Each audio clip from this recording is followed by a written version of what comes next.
Hey, you want to see some jank?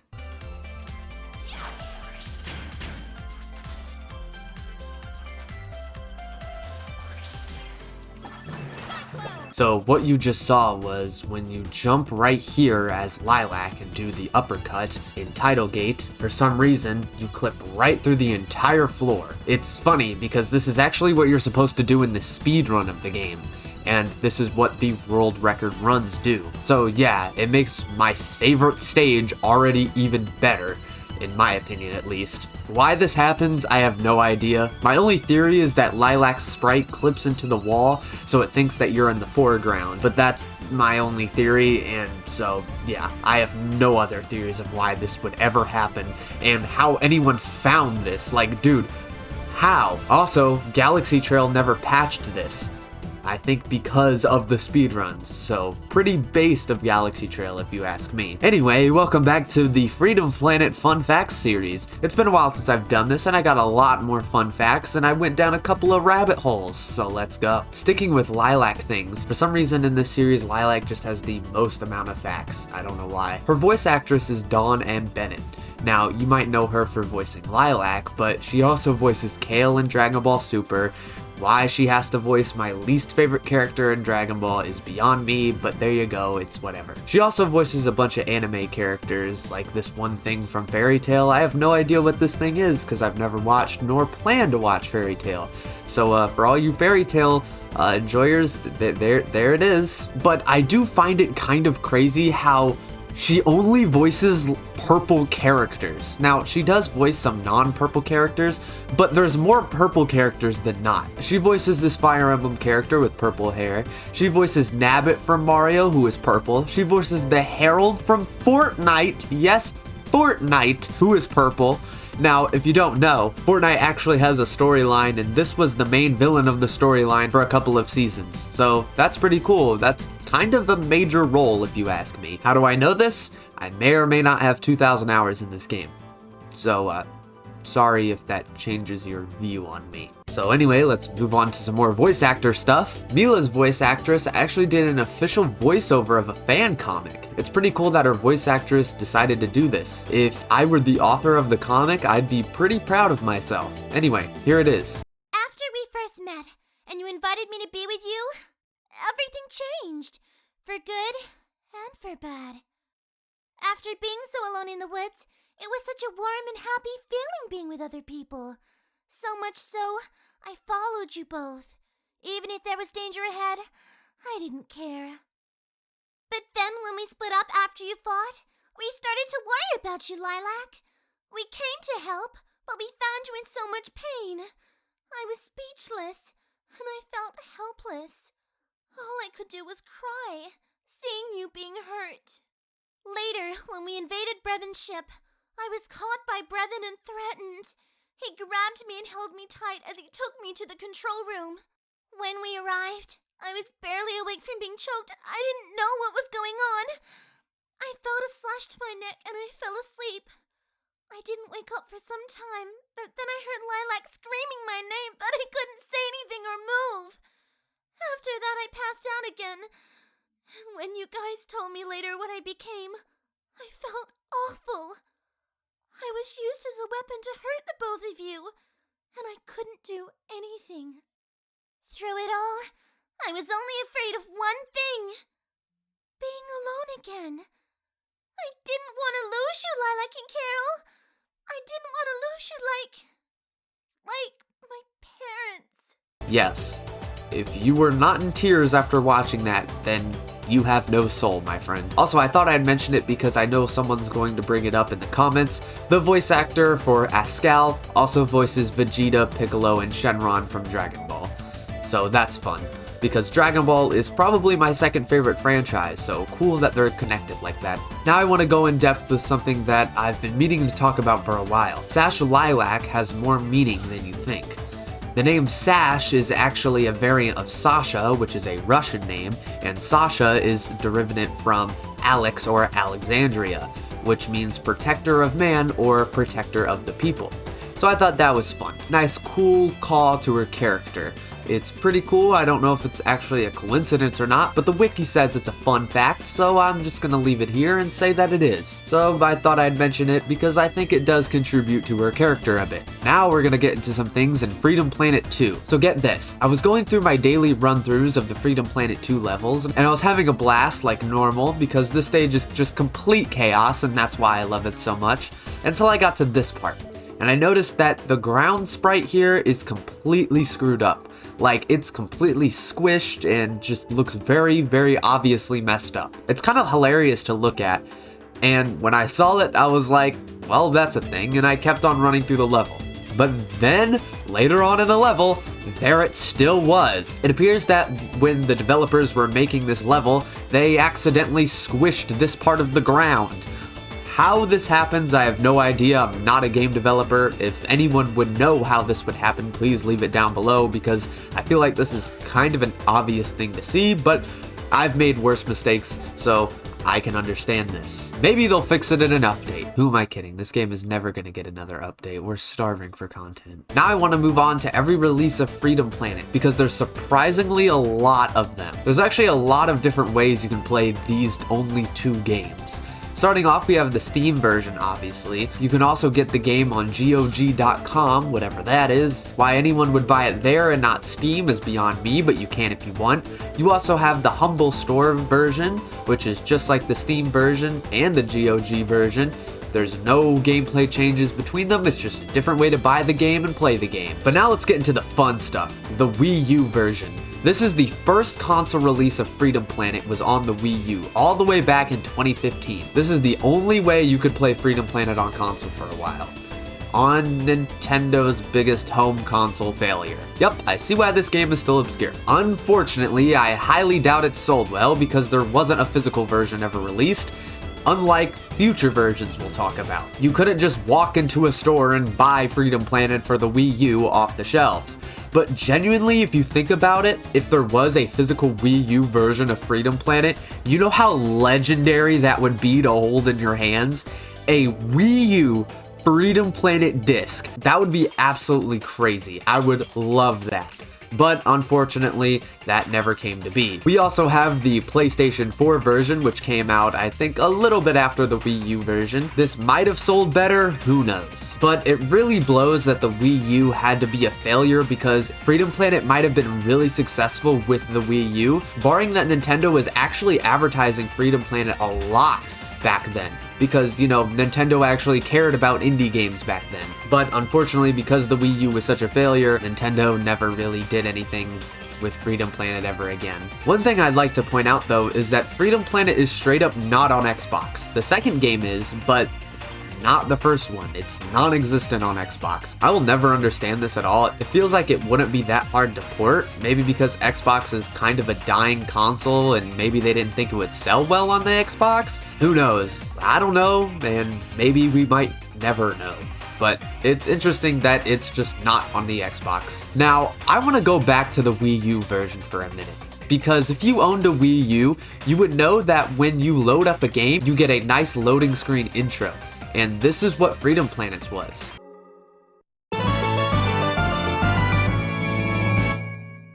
It's really cool. You get a mixture of a bunch of the box arts in one, and it's a nice little jingle that goes along with it.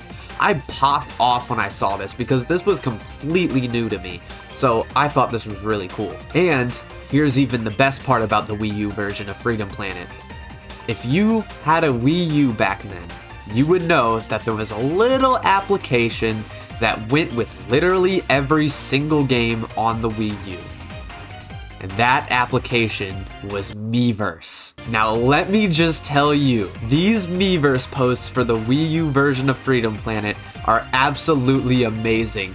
I am so glad there is a Miiverse archive website because these posts deserve to be hung up on a wall. They are so good. Like, when I say they're so good, they are like can the Metroid crawl levels of actual peak content. You of course got your really cool art, your funny memes, your people complaining about the game, all of that. But one of my favorite things is that there was actually a developer Q&A where Gabby from the game development team announced the sequel, and there were some amazing questions. I wish I could get to them all here, but here are some of my favorites. Will there be Pokemon DLC? And what is your favorite Pokemon? Mine is Flygon. Another great one is, when is the sequel's estimated release date? Man, that comment aged like actual milk. I feel so bad for this soul.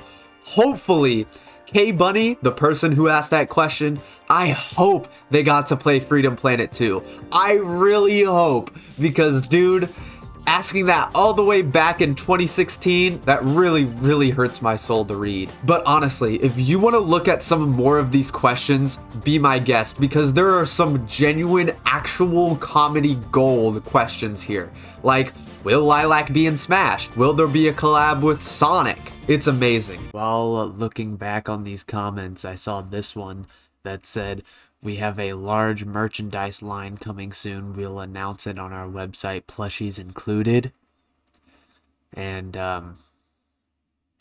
I just got really mad. So yeah, that's a thing. But one of my favorite things is that Gabby mentioned that they were considering amiibo support. Man, add that to the list of cut content for Freedom Planet 1. Freaking amiibos. That is crazy. You know how crazy a Lilac amiibo would have been? Man, what we missed out on. But when I say that all of these posts don't have nothing on what I'm about to show you, get ready, because no amount of human writing can compare to what this post is. There is a full-blown character arc of people just role-playing, and I can't even describe to you how peak it is. So let's get into it. If you are a fanfic writer, just quit now. You will never, ever be able to hit the level of peak that this is. So here we go. We start with a post from Monster Overflow with just art of Lilac being rejected by Shadow. This art, in the grand scheme of things, has nothing to do with anything, but it is the catalyst of what started this grand character arc. We start off with one of the first comments, Luigi, aka Koopa444. He asks, "Can I meet Lilac?" Monster Overflow replies, have you been talking to her this entire time?" Luigi replies, "I don't see her." Master Overflow replies with a picture of Lilac with a question mark. It appears that Lilac is actually here in the comment section right now. Luigi replies, "Oh, hi Lilac, he." Lilac replies, weren't we just talking?" Then, out of nowhere, a new challenger enters the ring. The Sonic the Hedgehog just appears out of nowhere, and he is here to set things straight. He says, quote,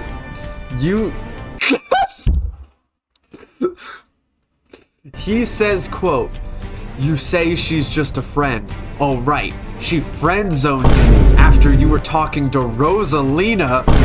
What? Luigi, what is going on? Then Sonic says, "Hi Lilac, how are you doing? I heard you're my fan." Lilac tries to hide a Sonic poster and says, "What? Who told you?" Then Sonic replies, "It's obvious. Don't worry, I don't bite. Here, take my autograph." Then Luigi replies, "Wait, you like him?" Then Luigi says again,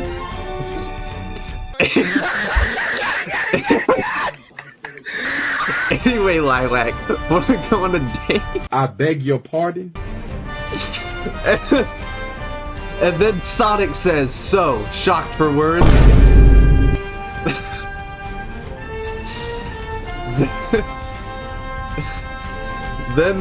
Then Sonic says, "Luigi, I'm married." Lilac says, "I choose you, Luigi." Then Master Overflow says, "There, she likes you. happy, you greedy plumber, but know this. I'm telling Daisy, this is some crazy drama right now.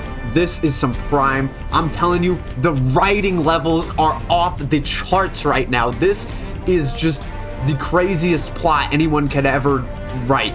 If you are a fanfiction writer, like I said, just give up now. There will never ever be another level ever like this. Sonic replies, Luigi, let the lovely lady choose her own lover. Please, not me. I'm married to Blaze. Monster Overflow says, Sonic, Blaze, this is a disgrace. The kitty witty cats everywhere. She isn't cute and cuddly. She isn't a true kitty. Sad face. Luigi replies to Monster Overflow, Daisy is a friend. Let's go, my lady. Then another new character enters the ring. And he says, hi, I love you, and then misspells Lilac. Lilac doesn't know who to choose at this point, even though she already did choose. Luigi says, back off, Sean. She's mine. She's a beautiful dragon of life and deserves a man to make her happy. Then we get some more. We have Monster Overflow plays drama music. Who will win this?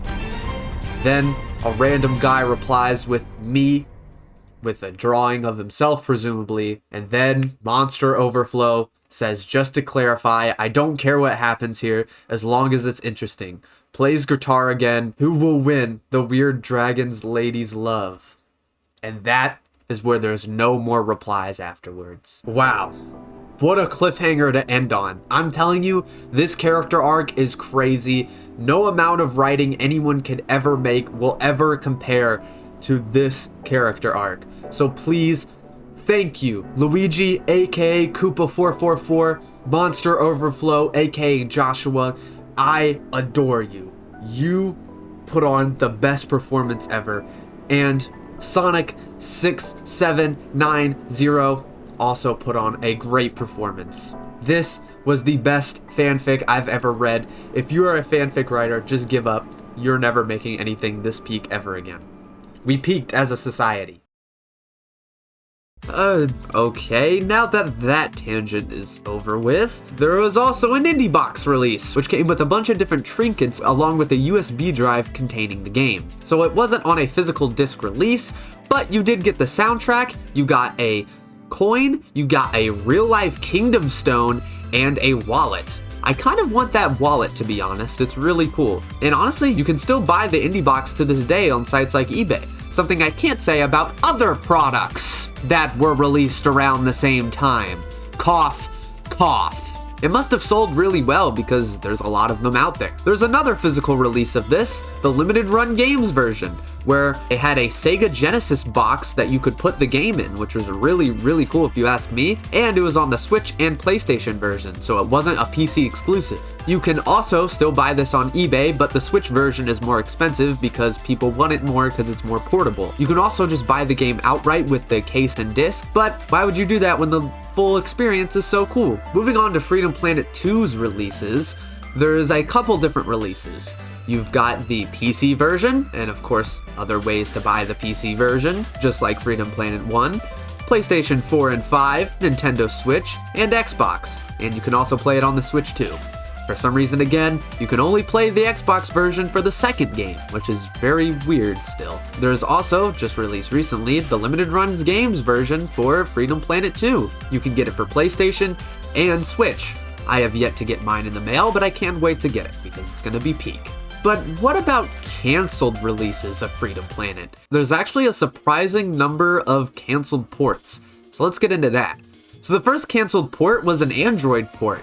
Yes, this was going to be back in 2015 mobile, prime mobile years. You know how much nostalgia people would have for this game by now? Man, what could have been? The game would have been so much more popular if people had it on mobile, which is much more accessible, and people probably would have had a lot of nostalgia for it. Like other games like Angry Birds, Clash of Clans, Talking Tom, stuff like that. Man, what could have been? But instead of working on the Android port, they started working on the PlayStation Vita port, which also got canceled. Great. Then that became the PlayStation 4 version, so it's not all bad, but still. They really wanted a portable version of the game, but they just couldn't until the Switch came out, so that kinda sucks. But still, a mobile Android port would have been nice because Prime mobile days would have been amazing playing Freedom Planet. But the most interesting canceled port in my opinion, and I only found out about this recently, and I busted out laughing when I found out about this. There was going to be a port for the Ouya. Yes, the Ouya. Now if you don't know what the Ouya is, man, have you been missing out. This is a console that was very, very, very bad. It used basically phone technology in a console, and it was supposed to be a console designed for developers. But it failed miserably because all the games on it were just shovelware, and no one wanted to make games for it. It was low quality, it was bad, and comparing it to the recently released PlayStation 4 and Xbox One that came out around that time, people just didn't care about it, and it failed miserably. The controller was awful, the console's power was awful, the entire thing was just the worst. So imagining a Freedom Planet port being on the Ouya is hilarious to me. I'm glad this didn't happen, but also at the same time, this would have been the most legendary thing ever in the funniest way possible. That would have been legendary, but I understand why it didn't happen. So that's all the facts that I have built up right now. I do have some that I saved for later, for future videos, but I'll save those for later because, well, I do want to hold on to some. If you have your own facts, make sure to leave them down in the comments for a future video and you might be included. Until next time, goodbye. Stay classy. I wanna take you for a ride.